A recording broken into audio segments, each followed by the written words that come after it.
আপনি রাজনৈতিকভাবে পরাস্ত হয়ে পালিয়ে গিয়ে এখন তো এই সমস্ত কাজ ছাড়া আর কি করার আছে, এটাই তো করবে, তাই না? এর বাইরে তো আর কিছু করার নেই। আপনি যখন পরাজিত হয়ে দেশ থেকে পালিয়ে গেলেন, তো ওনাদের সমর্থকরা তো এই সমস্ত এই ধরনের কাজের বাইরে তো আর কিছু করার নাই আপাতত।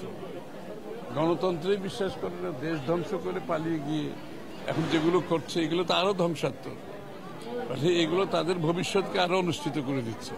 না, দূতাবাসের বিষয়টা নিরাপত্তা তো ওই দেশের ব্যাপারে আছে, এটা তো ওই দেশের দূতাবাসের হয়তো ইন্টেলিজেন্স কিনা আমি জানি না, এটা হয়তো তাদের জানা উচিত ছিল। এনিওয়ে, এটা কিছু আসে যায়, এগুলো একটা গণতান্ত্রিক দেশে অনেক কিছু হতেই পারে, এটা আমার জন্য এমন বড় কিছু না।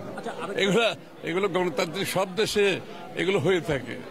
যার সমর্থন আছে সেও করতে পারে, যার সমর্থন নয় সেও করতে পারে। এই কাজ করতে তো খুব বেশি কষ্ট করতে হয় না।